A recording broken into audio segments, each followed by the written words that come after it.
Mukama mulungi ennaku zonna. Abooluganda mbaliriza mu lya Mukama waffe Yesu Kristo.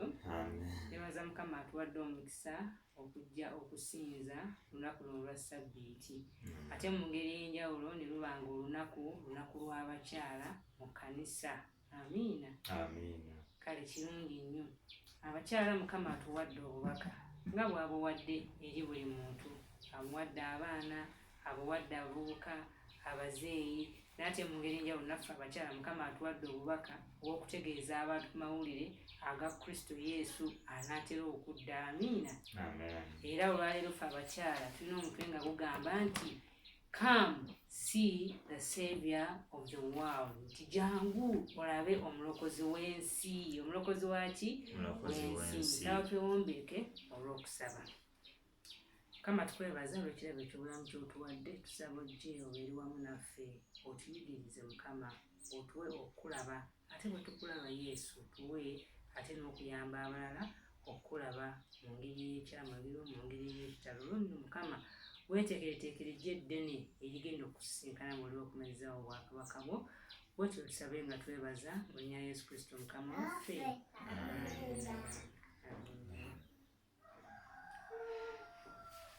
Yesu Kristo bw'ajja ku nsi waliwo abaali bazze nga boogera ku kubeerawo kwe.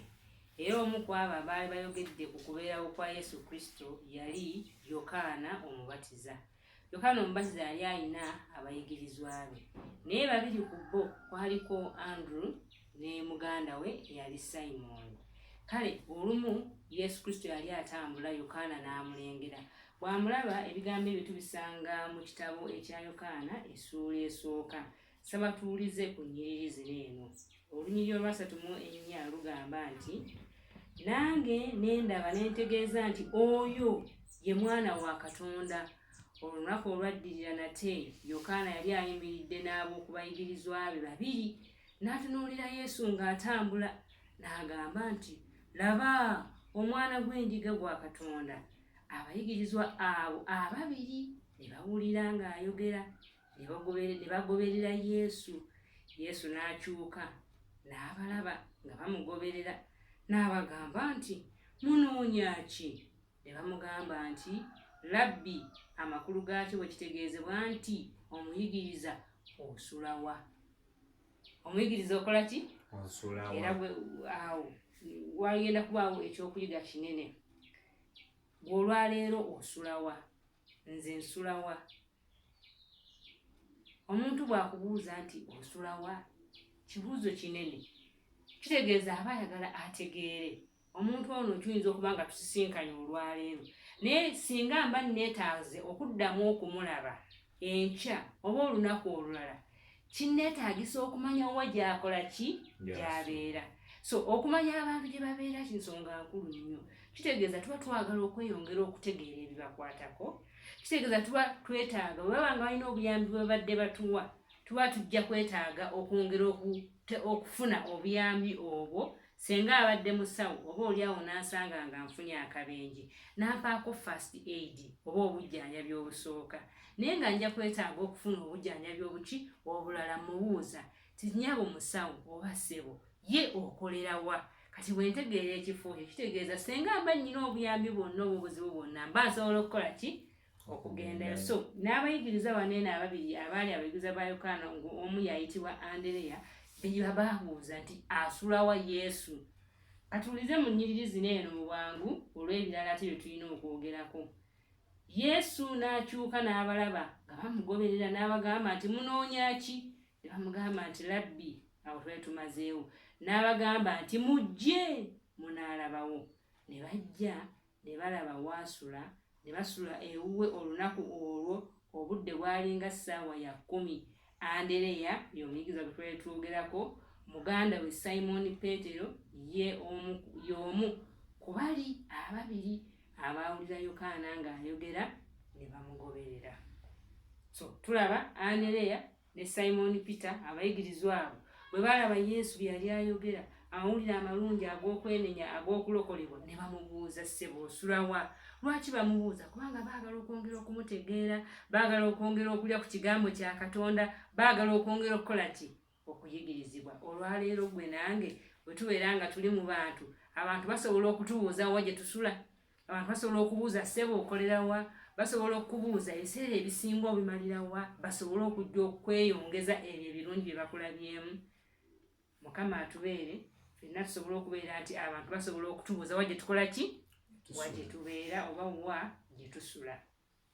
Yesu ye yabaddamu n'abagamba nti mujje era nze naakola ki, n'ababuulira. Olwaleero bwe tusembeza Yesu Kristo n'abeera mukwano gwaffe, n'abeera mu bulamu bwaffe, Yesu Kristo atusembeza gy'ali, ne tubeera waali, ne twongera okulya ku bigambo ebiki ebirungi, kubanga ku nkomerero tukiraba nti Simon Peter, Andrew beegatta ku bayigirizwa baani ba Yesu, era ne batambula ne Yesu ebbanga eddene ng'abayigiriza, ng'abatendeka okukola omulimu omunene gwe baakola, Yesu Kristo ng'akoze eki, ng'agenze mu ggulu. Ne babeera abamu ku bayigirizwa abakulu abaakola omulimu gwani ogwa Kristo. N'olwaleero omulimu ogukyagenda mu ki, mu maaso, olw'okubeera nti bakkiriza ne balaba obukulu Yesu Kristo bwe yali ali, ne bajja gy'ali, ne bamulegako n'amaaso gaabwe, ne bawuliriza okuyigiriza kwe, ate ne basigala nga batambulira mu kigambo kyani, mu kigambo kya Katonda.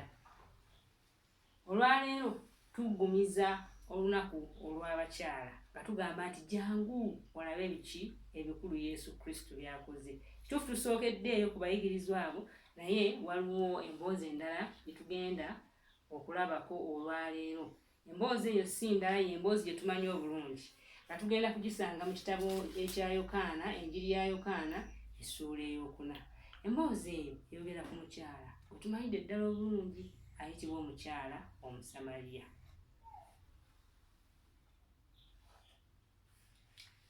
Omukyala ono tumumanyi nti nno yalina obulamu obwali butawaana. Omukyala ono teyali mukyala mufumbo mu butongole, naye tumanyi nga omukyala oyo yali atawaana n'empisa ey'obwenzi, nga talina musajja omu. Naye olunaku lumu omukyala ono mu ssuula ey'okuna mu njiri ya Yokaana, omukyala ono yagenda ku luzzi. Oluzzi olwo lwali luzzi lwa Yakobo. Omukyala ono yagenda mu ttuntu. Ekyamazima si kya bulijjo nnyo abantu okugenda mu ttuntu okusena amazzi oba okukima amazzi, kubanga omusana guba gukola ki? Omusana guba gwaka, abantu ababeera bawumuddeko, abantu baba bali mu malya ga byamisana. Naye omukyala ono ye yagendanga mu ttuntu. Lwaki yagendanga mu ttuntu? Kubanga yalina empisa etaali nnungi, yalina obulamu obwali obuswazibwa oba obulamu obuswavu oba obulamu obutali bwa bulijjo, empisa ezitaali ki nnungi era nga tezaagalibwa mu bantu. Kale olw'okubanga yali tayagalibwa, olw'okubanga yali aboolebwa, n'asalangawo kagende ng'abantu abalala bakoze eki, bali mu maka gaabwe. Kale mu biseera eyo mwe yagendera okusisinkanayo ani? Yesu Kristo. Yesu amusaba ku mazzi ti owaayo omukyala, mpaako ku kisenaakyo nange nnywe ku ki? Nnyo ku mazzi. Emboozi eyo tugimanyi mu bufunze, omukyala amugamba oyagala okunywa amazzi naye nga sikulaba nti olina ekisena. Yesu n'amugamba gwe mpaako ku ki? Ku mazzi. Senga obadde omanyi akusaba amazzi wandimuwadde n'akola ki? N'anywa ku mazzi. Omukyala n'amugamba ffe tetumanyi nti nno ffe tuli Basamaliya, ate gwe oli musajja Muyudaaya. Ffe Abasamaliya tetukolagana na baki? Ffe Abasamaliya tukolagana na baki? Abayudaaya. Yesu Kristo amutunuulira n'amugamba nnyabo, senga obadde omanyi akusabagane n'amazzi, nze wandimpadde, kubanga ate nze nsobola okukuwa amazzi ag'obulamu n'otaddamu kulumwa ki? Nyonta nate. Omukyala amutunuulira enkaliriza n'amwewuunya, n'amugamba mazzi ki ago g'oyogerako g'oyagala okumpa? Gasinga gano amazzi ge tugenda ogetusena mu luno oluzzi lwa jjajjaffe Yakobo lwe yatuwa? Gagasinga? Yesu n'amugamba nti ye gagasinga.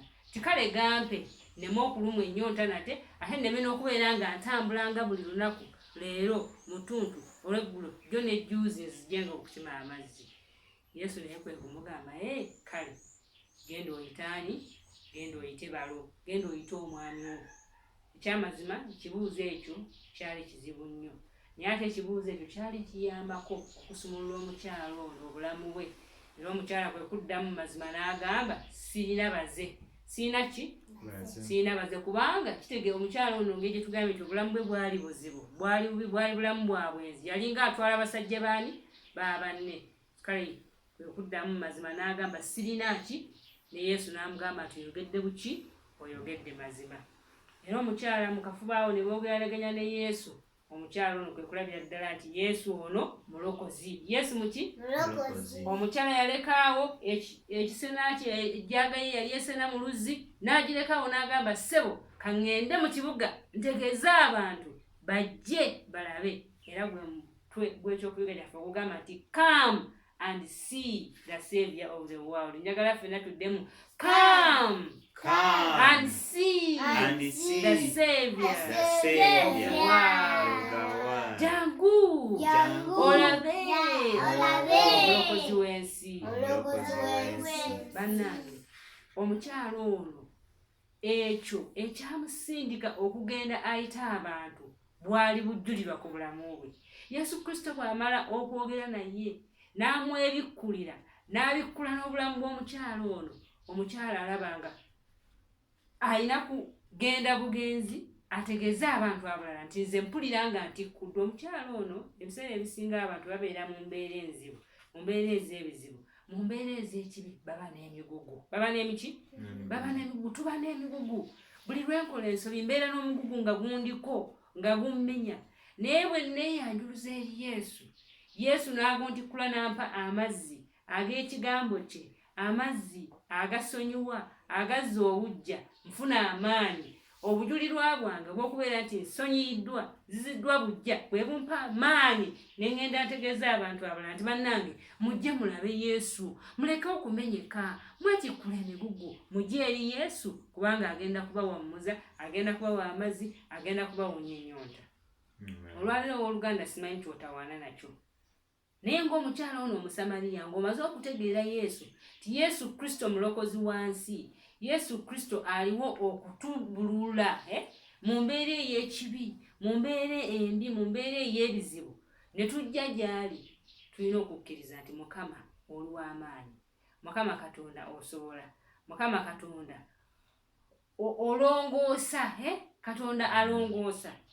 Bw'okkiriza bw'otyo n'ojja eri Yesu n'onywanga ku mazzi ge amazzi ag'ekigambo kya Katonda Bayibuli n'okiyiga n'okyusibwa obulamu obufuuka obujulirwa era obujulirwa obwo ate bwe bukuwa amaanyi n'ogenda otegeeza abantu abalala nti bannange mujje mukole ki mujje mulabe. Olwaleero ssaala yange eri nti katusabe Yesu Kristo atuwe ku mazzi ago katulongoose katusabe Yesu Kristo atuwe amaanyi bw'atuwa amaanyi ago tubakozese tugende ki eri ensi tugitegeere nti bannange mukole eki bannange mujje bwe tunaaba tunaagenda tubuulire abantu biki bye twetaaga. Omukyala ono omusamaliya tumulaba nga ali mukyala muki ng'alina ekibi era ng'atawaana nakyo ye teyalinda kuwulira nti atukuziddwa ti kati byonna byonna ebibyo bimuggiddwako naye kasita yafuna obujulirwa obwo nti waliwo omuntu amutegedde ti era mukwano gwe yadduka buddusi n'agenda. Kitegeeza ki we don't have to be perfect to do God's mission. Seetaaga kubeera nga ntuukiridde nti sisobya ndyoke ngende nkola omulimu gwa Katonda nedda naye neetaaga willingness kinneetaagisa bwetaagisa kukkiriza kinneetaagisa bwetaagisa kubeera nti njagala Mukama Katonda mwetegefu okukola ki okunkozesa nga bwendi kasitamba nga ntegedde nti Yesu Kristo omulimu gwe weeguli mulimu munene gwetaaga abakozi nze kaŋŋende buki kaŋŋende bugezi nga theme bweri nti I will what I will go. Amiina. Ekirala bannange kitwetaaga okutegeera okubeera nti tusobola okutegeeza abantu ku mawulire amalungi aga Kristo. Ensonga ey'okubiri egamba we don't need to know everything. Omukyala ono ako ke yasisinkana Yesu mu ddakiika obuddakiika tulowooza ng'olwo yali ategedde bingi nnyo ebiri mu Bayibuli n'ebikwatagana ku bulokozi yali ategedde kitono naye ye kasita afuna ekyo ekyamukwatako likimuwuliza emirembe kyekyo kyennyini kye yakozesa n'agenda n'ayita abantu era bwe yayita abantu ekyamazima abantu baakola ki bajja. Olwaleero gwe kikyotegedde ku Kristo Katonda alina omuze gwakuwonyeza obadde mulimba Katonda n'akutegeeza nti obulimba si kibi era n'akuyinzisa okubuleka. Obadde oli awo nga toli muntu ayagala abantu nga tokolagana n'abantu toyamba naye Mukama leero akutegeezeza nti okuyamba kuki kulungi bw'okitegedde bw'otyo n'okimanya nti kirungi n'okikkiriza era n'omanya nti okukola kwa Mukama ekyo kyennyini ky'olina okukozesa n'okisinziirako n'ogenda n'otegeeza abantu abaki amawulire amulala bagamba come and see the savior of the world kyangu olabe omulokozi w'ensi. Amiina. N'ekirala ekinaasembayo kigamba nti we don't need to go far. Tetwetaaga genda wa? Tetwetaaga genda wala. Oluyimba lugamba nti ne bw'otogenda wala kunoonya bakafiiri tojja kubasanga kumpi kuki ku mirirwano. Omukyalo ono Omusamaliya tumulaba nti ye yagamba yateeka buteesaawo ekisena kye mu mazzi n'atambula n'agenda mu kibuga mwe yali ava, mu kibuga mwe yali abeera, n'ategeeza abaaliyo mu kibuga nti bannange mujje mulabaani, mujje mulabe Yesu. Tetwetaaga genda wala nnyo. Abantu bwe tuba nga tuli mu maka nga tuli mu famire, bwe mba nga ndi maama nina kusooka kubuulira abaana bange, nina kusooka kubuulira omwami wange. Bw'obanga oli mwana olina kusooka kubuulira bato bo oba bakulu bo oba bato banno oba abantu bonna bemubeera nabo mu nnyumba, bw'olina okusooka okubuulira ng'obategeeza ku mawulire amalungi aga Kristo Yesu alokola. Olina okutegeeza baliraanwa abo bayinza okuba nga oli awo si maka g'abakkiriza naye nga beetaaga Yesu, aho bw'olina okusookerako. Bayinza okuba nga bamanyi Yesu naye nga balina emigugu gye batawaana nagyo, balina ebizibu ebibatawaanya, abo bw'olina okusookerako n'obategeeza nti Yesu Kristo wa kisa, Yesu Kristo asonyiwa, Yesu Kristo asobola okukuwa amaanyi. Ki ekikutawaanya? Jangu eri Yesu, kitegeeze Yesu Kristo waali okukola ki? Okulokola. Tobeeraawo ng'otawaana, tobeeraawo ng'otawaana n'omuze n'ogamba yiyi bannange yo kikyo nedda. Ne wabula olina okugamba nti Yesu Kristo kubanga onneetaaga nga bwendi ate oli mweteefuteefu okunkozesa omulimu gwo, Mukama nsaba ompa amaanyi. Ku bwange siyinza naye ku bwo Yesu Kristo nsobola okukola ki? Okukola omulimu gwo. Era naawe n'ogenda n'oyita abantu bagamba nange mujje mukole ki? Mujje mulabe Yesu Kristo muki? Omulokozi w'ensi. Bannange nsaba nga abooluganda, nga abakristaayo, nga abakkiriza tumanye nti nno omulimu ogw'okulokola emyoyo, omulimu ogw'okubuulira enjiri mulimu munene, mulimu si mutono, era ne Mukama akimanyi. Naye ate ffenna nga bwe tuli mu bikula byaffe eby'enjawulo, Mukama Katonda ayina ebirabo by'atuwadde. Mukama Katonda ayina ebifo eby'enjawulo by'atutaddemu. Okubeera ng'oli ng'omwana, okubeera ng'oli taata, okubeera ng'oli maama, ng'oli omukyala, ng'oli omukozi mu kifo kyonna kyonna eky'enjawulo, Mukama Katonda ayina eky'enjawulo ky'akutaddemu. Ky'amanyi nti n'agamaanyi g'akuwadde osobola okugayimirirako n'ogakozesa n'otegeeza abantu bajje balabe Kristo omulokozi w'ensi. Saba Mukama Katonda atuyambe nti ekisooka tumanye nti nno tetwetaaga kubeera batuukirivu. Ekyokubiri tumanye nti nno tetwetaaga kumanya byonna.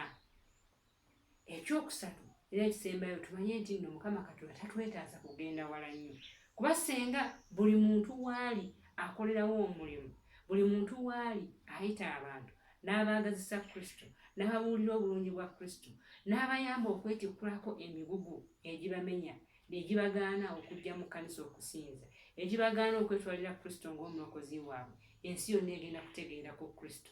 Era obwakabaka bwe bugenda kukola ki? Bugenda kukomezebwawo. Senga buli muntu akola omulimu gwe nga bw'ali, waali ne byonna by'alina. Saba Mukama atuyambe bannange okuyita mu ssabbiiti eno n'okweyongerayo mu bulamu bwaffe. Tumanye nti Yesu Kristo waali alokola. Ate ye tumanya nti Yesu Kristo waali alokola naye atuwadde omulimu omunene ate omulungi era ogweyagaza ogw'okubeera nga tutegeeza abantu abaki abalala nti mujje, come and see the savior of the world. Abantu bategeeze ku mawulire ag'amalungi kubanga bwe banajja eri Yesu Kristo tubategeeze era tubakakase nti obulamu bwabwe tebugenda kusigala kyekimu. Nga naawe olwaleero bwe wategeera Kristo obulamu bwe buli nti tebwasigala kyekimu. Nga nange bwe nategeera Kristo obulamu bwange tebuli kyekimu. Ne bwe mbanga ngwa, ne bwe mbanga ntawaana, obulamu bwange tebuli kyekimu kubanga ndi wamu ne Yesu Kristo, njagala okutambula naye.